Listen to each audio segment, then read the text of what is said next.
Yuki!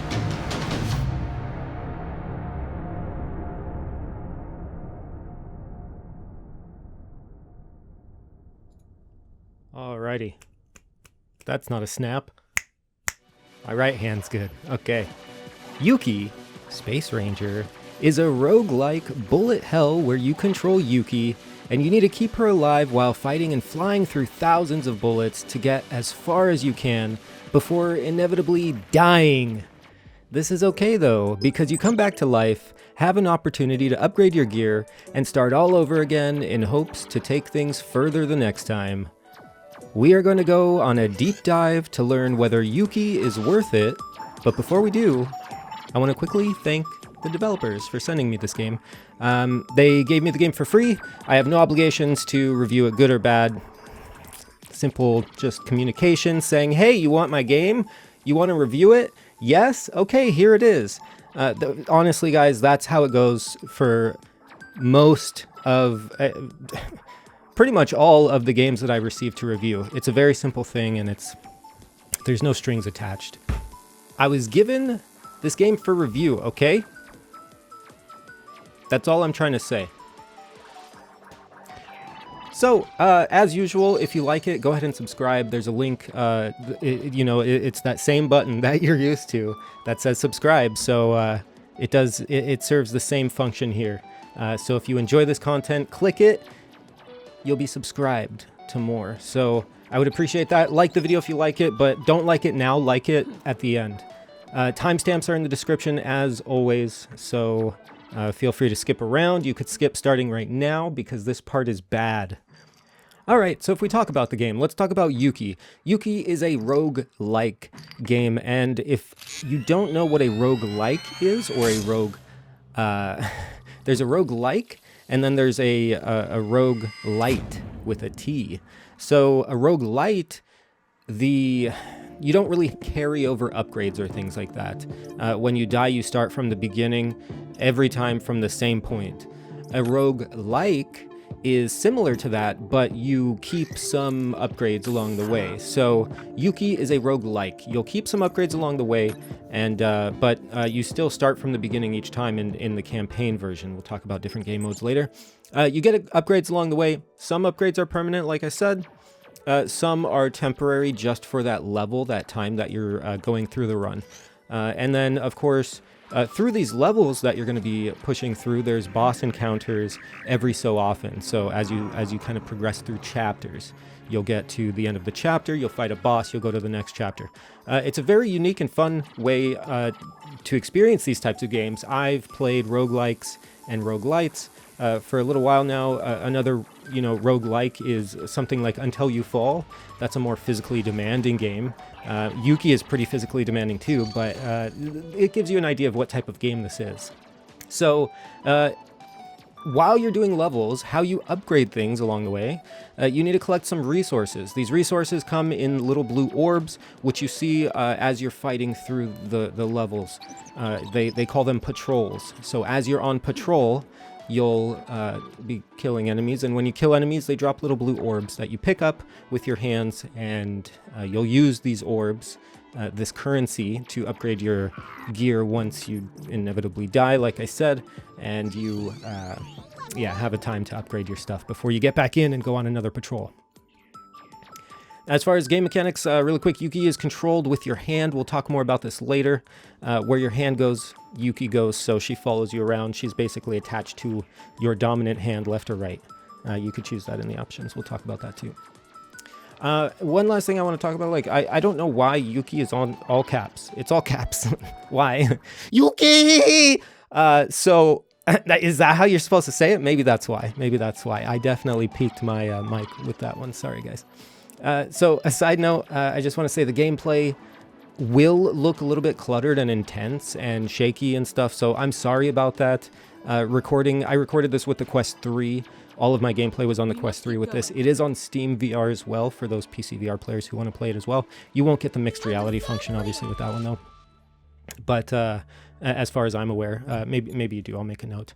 But yeah, I played it on the Quest 3, and recording on the Quest 3... Things are a little wonky still. You don't get the widest field of view. If I do use a stabilizer, it's just going to make the field of view even smaller. So the video might be a little bit rough, okay, to say the least. I just want to warn you guys who maybe get motion sickness from watching VR gameplay. So let's get into the nitty-gritty details now. We talked a little bit about it, but let's get into the gameplay and mechanics of Yuki, okay?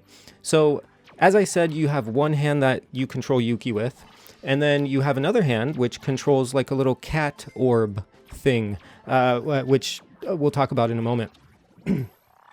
So Yuki, when you're controlling her, she has the trigger to shoot, and then you have a button on the back. I think it's the B button, A or B button, one of them. Let me get a drink of water really quick before we continue. I'm so sorry. Wonderful. Okay, so Yuki has trigger to shoot. That's her main function, right? And you move around, and then you use the a button on the back to bring up a shield, which will block incoming bullets. So this is a kind of cooldown. You have to wait for the shield to pop up again, but it's really neat actually. I really do enjoy it because usually with things like this, things that are on cooldown that have an ability that pops up for a brief period of time, this shield is one of them.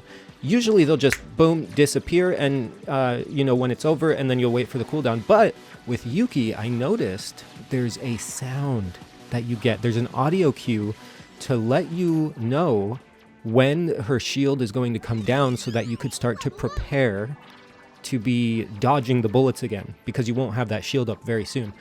I appreciate that. Nice. So if we talk about the cat thing, that's what Yuki does. The little cat orb thing. The cat orb thing, it will, in the regular gameplay, it'll freeze the enemies. So if you want them to stop firing their bullets briefly, it will freeze all of the enemies, and then you have a chance to clear all of those bullets if it's overwhelming, and you have a chance to actually kill the enemies really quickly while they're frozen.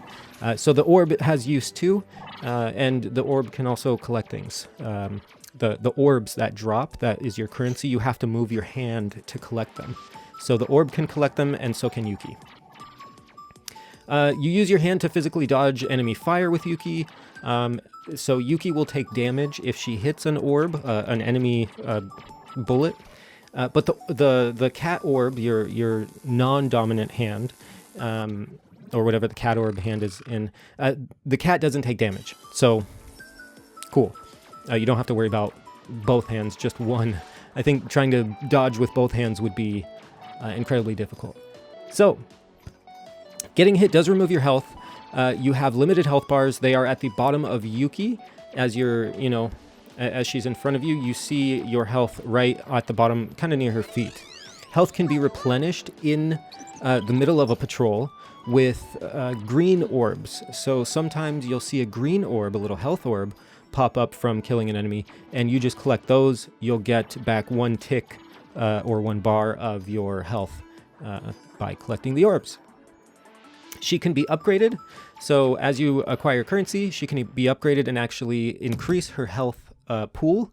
So she could take more hits before she dies. So that's really nice. She's limited on how many upgrades she can get, but you could definitely upgrade there. Life is seen under Yuki. We talked about that. You collect orbs. We talked about that. You can use the pod to collect things too. We talked about that, I think. I'm just going through my list here to make sure we nailed everything. So yeah, that's actually really, really useful. I was under the impression that only Yuki could collect the orbs at first, which was a little bit more risky to collect some of them.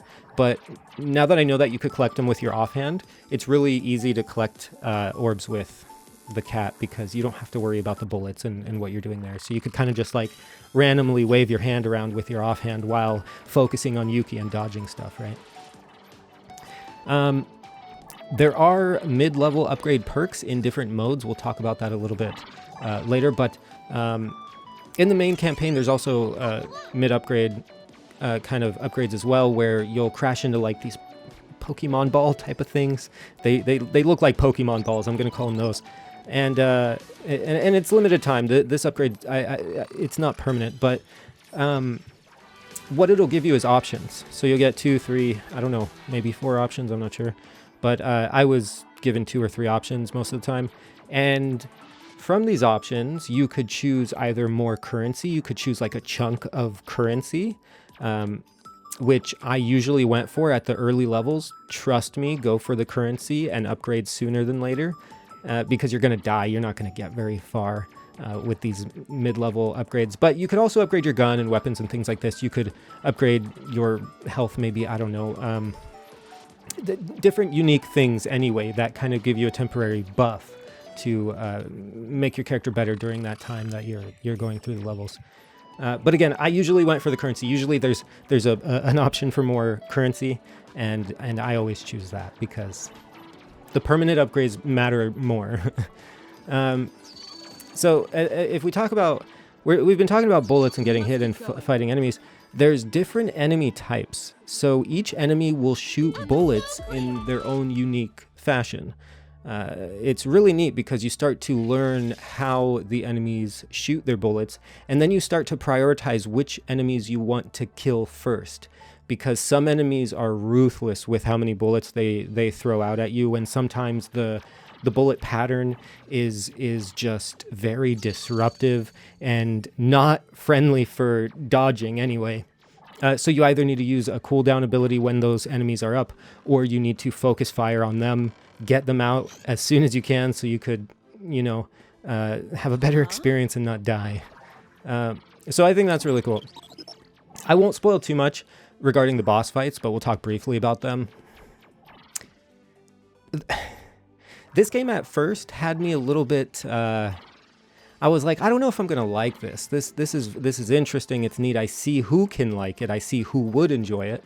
But I kept pushing through, because I wanted to get as far as I could to kind of have a more rounded review, obviously. And I got to a few bosses now. I didn't finish the last boss. I'll just warn you there. There's 3 bosses that you could go through that I'm seeing. I got to the second one, and they're very unique.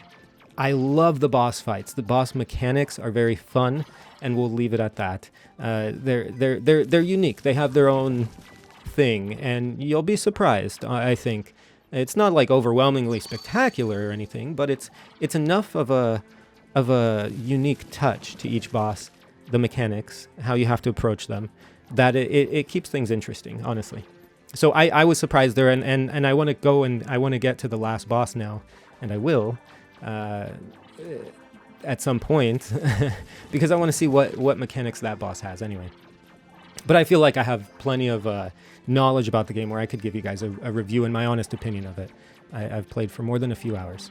So you use the entire play space. So this is a room scale game to dodge incoming fire. You can't, there's no seated option, okay? And that's what I would like to see in this game, a more seated option for people who can't maybe move around as much, because to dodge effectively the bullets, because it's so overwhelming, you have so many bullets coming at you. So if you're just sitting in a chair stationary, you're going to have trouble because you're limited on the space that you can move and work with. The bullets typically come towards Yuki, so you can manipulate where the bullets go by moving her. So if you move her far to the right of your play space, all of the bullets will be on that side of the area, right? So what you can do is basically put her in a big looping circle, and those bullets will just start following her, but they'll never hit her because you're constantly moving around. I kind of noticed there's like a little trick to these games when it gets really intense. But that's kind of difficult too, right? Because you still need to be shooting the enemy. So while you're moving her around like that in a big swooping circle to dodge bullets, you have to be aiming, and eventually you get like a little homing missile thing. We'll talk about that. But so you're moving around a lot anyway if you want to play this game effectively, because you need to move around a lot to dodge the bullets, because the bullets are in a big pattern. Think of like a shotgun blast. It's not just a single bullet coming at you where you could easily just dodge left and right. It's a big shotgun blast of bullets coming at you, so you need to go far out to dodge that massive projectile coming towards you. So I would like to have seen a seated option, and maybe they can implement one in the future. Who knows? Let me drink some more water. All right, we're talking about this for a little bit too long. Let's speed things up here, okay? This is like the meat of it, so there's going to be most information here.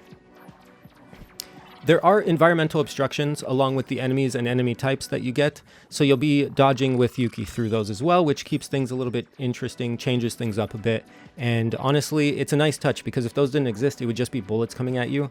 Having those objects there makes things interesting and dynamic and different, because as you're behind the objects, you're in cover, you're safe. But then you have to figure out the puzzle of figuring out how to bring her through the obstacle, because she will take damage if she touches it. And then on the other side, once you're out of the obstacle, or on the other side of it, you have to worry about the bullets again. So it's it makes things quite interesting. So that's all we have to say about the general gameplay and mechanics. That's like the meat of the game.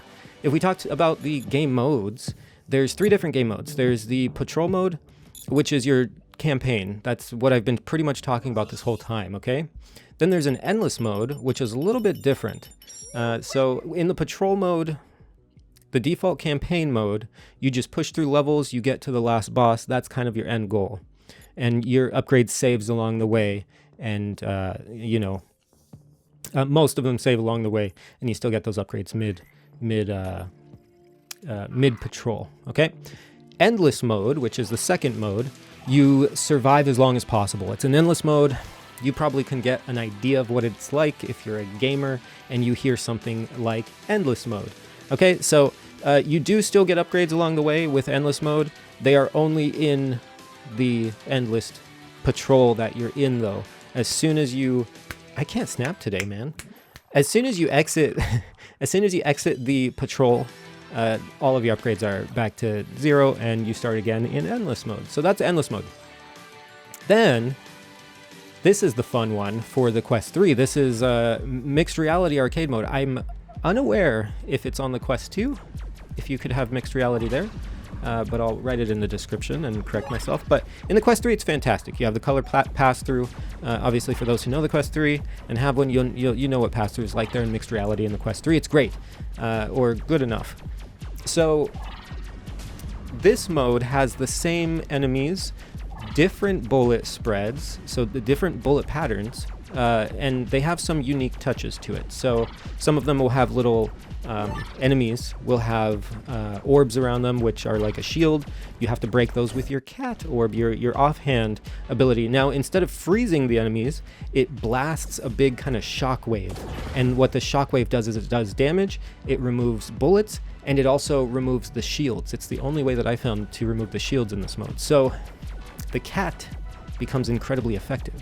And the cat is also on a cooldown. So you'll have these enemies coming at you with orbs, and you'll have to kind of be strategic in the timing of your cat orb shockwave thing, because you want to get rid of as many orbs as you can in one blast, because you have to wait like, I don't know, maybe 20, 30 seconds, maybe longer before you can shoot it again.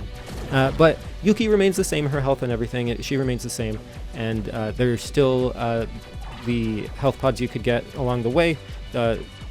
I don't remember if there's orbs. I don't think there are in the mixed arcade mode. But you do get some upgrades too anyway. There's little things you hit for upgrades. It doesn't give you options, but you can upgrade your stuff too. Mixed reality is awesome. Dancing around in your room is really nice. It feels safe because you could see your environment. So if I'm in an environment that's kind of tight and I'm playing in the regular campaign mode, I don't have the mixed reality pass-through, which means I have to stay grounded because I don't have much room to breathe. I actually played most of it in the living room on the Quest 3 because my living room has more space. So again, seated mode would be great. But in mixed reality, you don't have to worry about that. So it's really fun because you could walk around your entire environment, even if you're in a tight space like I am, and not have to worry about tripping over things or stepping on your cat's tail, which is fantastic. There's leaderboards throughout, so that's good too. Just the last note I wanted to mention, there's a leaderboard there in the mixed arcade, in endless mode, and maybe not patrol mode. Maybe not. Controls. Yuki is attached to your dominant hand, we know that. You use the trigger to shoot. We'll just really quickly go through this. Use the button on Yuki's controller for her shield. You have the cat pod. The cat pod can collect orbs, so can Yuki. The cat pod in the campaign mode will freeze enemies, and in mixed reality mode, the cat pod will shoot a shockwave blast to get rid of enemy shields and basically remove everything from the game. It's pretty OP. It's very simple to pick up. The controls are pretty basic. Moving around with your hand. Everyone knows how to move around a hand, so it's a good game for new people in VR. I would say it's a great game for kids, and it's a great game for even adults like my mom. I'm going to introduce her to this game and see what she thinks. I think she'll have fun with it, especially in mixed reality. It's really fun. I think that'll be a blast for her to just shoot things and mess around. And if you want to recenter, if you're not in mixed reality, if you're in the campaign mode or endless mode, if you want to recenter yourself, both thumbsticks, you click them down, and that'll recenter you at any time in the game. So that's really nice. Okay, graphics. So, again, very brief section. The graphics I found incredibly pleasing. Aesthetically, they're very simple and fitting, well-rounded. They had a theme, they stuck to it, and it looks nice overall. I think everything's really well done. The bullets themselves, I would like to see maybe a little bit more jazz. Is that the right word? I want to see some bedazzled bullets, maybe. I don't know. They're a little bit simple, a little bit basic. I think this might be good because there are so many bullets, so it makes them easier to keep track of, right? They're just different colors and whatever. It's good. Good enough. Honestly, it fits the theme, so I think it's fine. The art style is very consistent, fits the vibes well. And Yuki's animations I honestly found fantastic. As you're moving her around, if you push her forward, her wings kind of go back as she's kind of moving forward. And then if you pull her away, pull her back towards you, her wings will kind of go forward then. So it's I think it's really neat. And when you move her left and right, she kind of sways left and right. So the animations I thought were great, honestly. For what they have done in this game, it's really good, and it's very well polished, all things considered. The effects are pretty simple, obviously, nothing spectacular, but you really can't go wrong here in this type of game. It's an arcadey style game, and everything that's done is done really well. It's not we're not playing Half-Life Alyx here. We're not trying to make graphics incredible. Sound design, again, no complaints. Actually, Yuki will kind of make a little sound or say something every once in a while, which kind of catches me off guard. It feels a little bit out of place. I think they could have better implemented that to be a little bit more natural sounding. But the one thing that I really enjoyed was the music across each level. Unique music along the way throughout the campaign, even mixed reality and everything else. It has its own unique music. Very well done. I liked it. Each time I started a level, each time I got in there and went on a patrol, hearing that just fun bell chime kind of like doo doo doo doo doo doo. I don't know how it goes, but it's beautiful. I like it. It makes me happy, and it makes me want to play. Music is a very important thing in a game, and I think Yuki nailed it, so good job there. They made very fun and fitting music for the game. The menu settings, limited options here. A little disappointed. So in the settings, you'll see two volume sliders. One's for the music, one's for the sound effects, if I remember correctly. You have, further from that, comfort settings, which are very minimal. You have left. You could choose left or right dominant hand. That's the comfort options you have. So that's it. That's literally it for the settings, or options that you have there for comfort and graphics and whatever. So you can't adjust graphics. You can't adjust comfort outside of changing your dominant hand. So I want to see an aim calibration, because I had to aim a little bit more down than I'm used to when she has homing bullets later on, which is great for me. But when I didn't have homing bullets, I had to aim more precise, right? So I had to aim a little bit more down. I would like to see some calibration options there to change the projectile, X and Y and Z axis, whatever. So it shoots where I would expect it to shoot. I also would like to see more comfort options. Something like a seated mode would be fantastic for people who, like my mom, who can't really move around too much, or not move around well. So that would be a really, really nice added option. Being able to just play in bed or something if you're just wanting to chill and lay down and play a game. I think that would be great to just move around and have fun there. maybe it wouldn't be good in bed. It would have to be really slowed down, and the game is meant to be difficult. I get it. But, you know, there's 3 modes. Let's add a 4th, maybe, a seated mode. I don't know. And colorblind options would probably be ideal as well, but maybe not necessary because you're not trying to pick out, you know, the colors, they're just colors. Does it really matter? But maybe some colors might blend. I'm not colorblind, so I don't know what I'm talking about here, but maybe some colors will blend together for some people and they want to pick up on those unique bullet patterns and what bullets are coming from what enemies, depending on what color the bullets are. Colorblind options, consider them maybe, for those out there who might desire it, right? And then the last thing I want to say is this is a stationary and or room scale game, and it's rare for people to get motion sickness in this. So that's good. So as far as comfort goes, you're not really going to get sick here. Most people won't, unless you get sick from bullets coming at you, I guess. But if you don't get sick in something like Beat Saber or Pistol Whip, you won't get sick here at all. So yeah, that's really good. But as far as comfort options and options in general, there's not too many. Story and replayability. Again, it's a roguelike game, so there's plenty of replayability as you gear up for the final boss and work your way through there. There's the endless mode, so you have that for replayability. There's the mixed reality mode, so you could do that. There's leaderboards, so you could do all that. There's plenty of replayability. Story-wise, I don't know, you're Yuki. You go and have fun and shoot things. There's not much of a story, but yeah, tons of replayability in this game, especially all roguelikes you could come back to later and you know, do it again and start from scrap and have fun and maybe do different upgrades along the way to kind of change things up from the first time. So roguelikes are very fun. You know, those who have played them will know what they're getting into. Okay. We're going to talk about the issues I found, but first,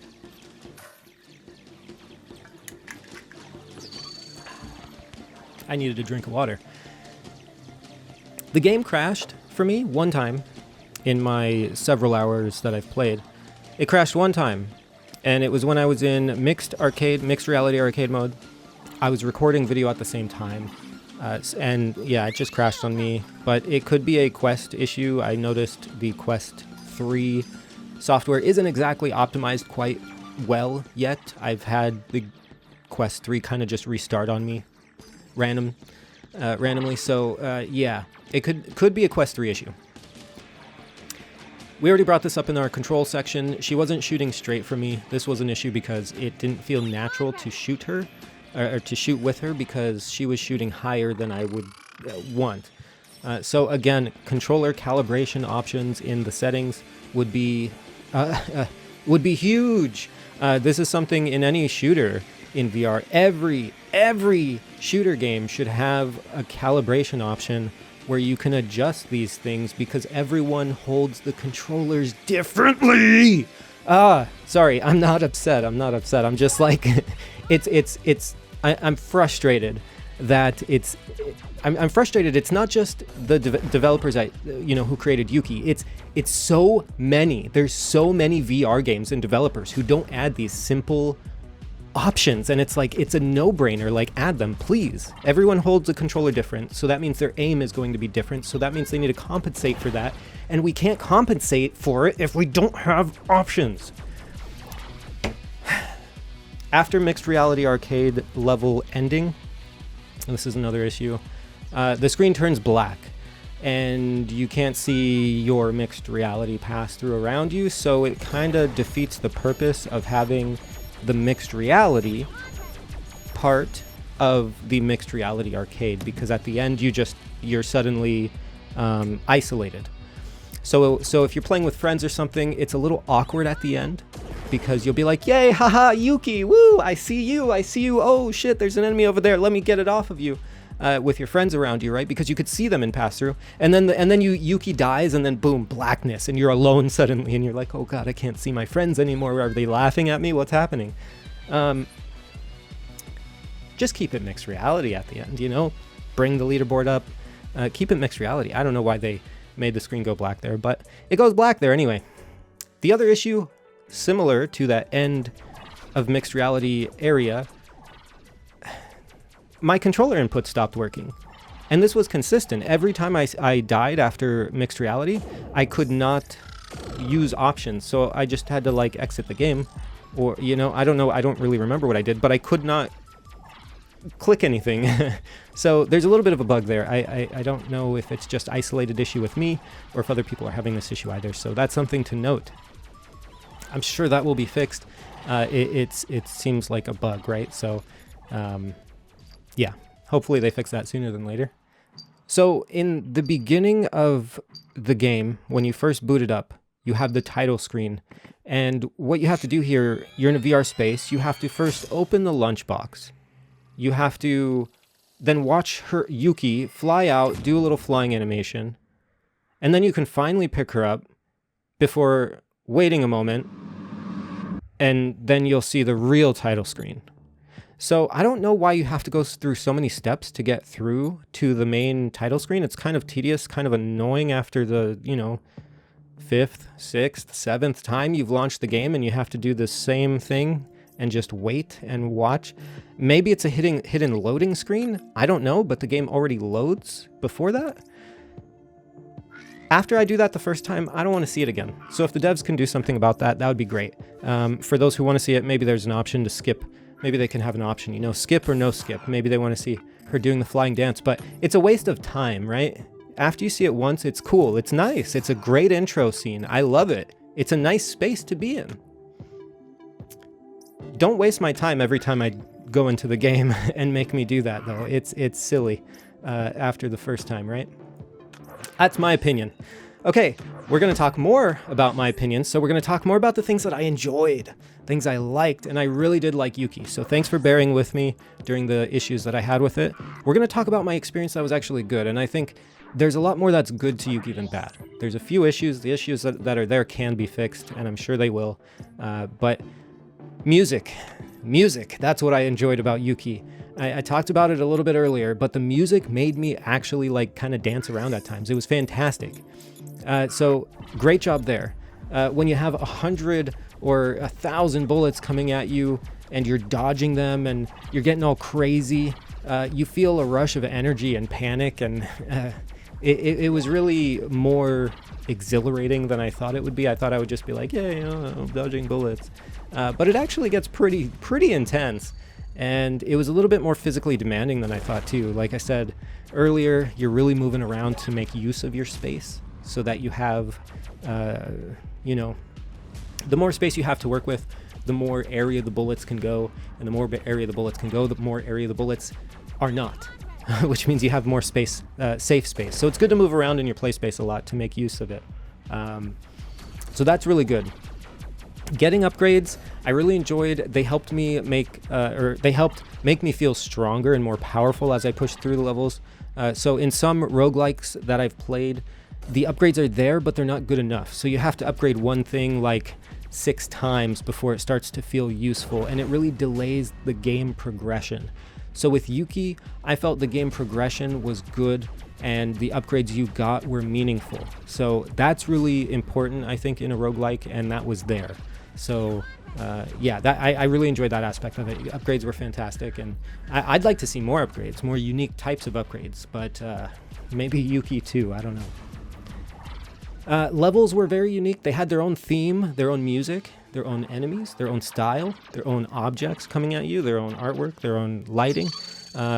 So overall, I think that was great. They did really good. There was one area where you kind of go under a bridge and you're kind of low to the water, and I don't know, it's kind of cool. You're in like this river kind of thing. So the levels were very nice. The level design was quite nice, and it made good use of VR. Bosses. This is the last thing we're going to talk about here before we jump into the conclusion. The bosses were absolutely fantastic. Again, I'll get to the third boss. I'm very interested to see what the third boss is like. But from the first 2, it's already good enough where I'm excited, right? If it was just the first 2 bosses, I would be happy because they're good. So getting that third boss will be fun. All right, conclusion. So is Yuki worth it? That's a question that everyone has right now, and we're going to answer. So I think Yuki is a fantastic option for those who want an arcade bullet hell shooter in VR, especially if you have the Quest 3. Using it in mixed reality mode is amazing fun. Yuki has simple mechanics, but enough gameplay depth to keep me interested for longer sessions while I upgrade Yuki and make my way to the final boss in this roguelite bullet hell shooter. It's amazing. It's a very fun and unique game, for me at least, and I really enjoyed it. The endless game mode will keep me and anyone going for, as long as you want to. So when you complete the campaign, you could go back and play endless mode forever if you wanted to. And then you have mixed reality mode as well, which is really unique and enjoyable for the Quest 3. It was a fantastic experience for me, seeing my surroundings while being able to enjoy, basically the same game. It's quite different because in the main game you're looking just in one direction, but in mixed reality you're looking behind you and around all directions, So it's more, you're moving a bit more in mixed reality, I would say. You're forced to move a bit more in mixed reality. So there, aside from all of this, there are a few bugs that I found, we discussed in the issues section, but these were with their, this is with their latest implementation with mixed reality. So I'd imagine bug fixes will come along the way shortly. The Quest 3 just came out, so there's going to be some bugs with it.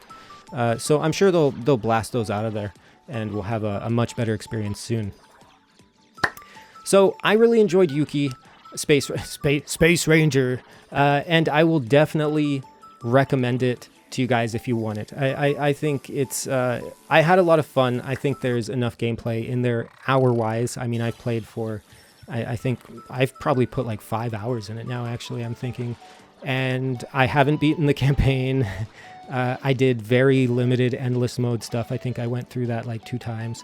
And mixed reality I played a bit too, but not too much. I played a few times just to get some experience there. So 5 hours. I could play another 5 hours and finish that campaign and do some leaderboard stuff. So solid 10 hours you're going to get out of this. I think that's well worth it. If you really enjoy it, you'll get more time out of it.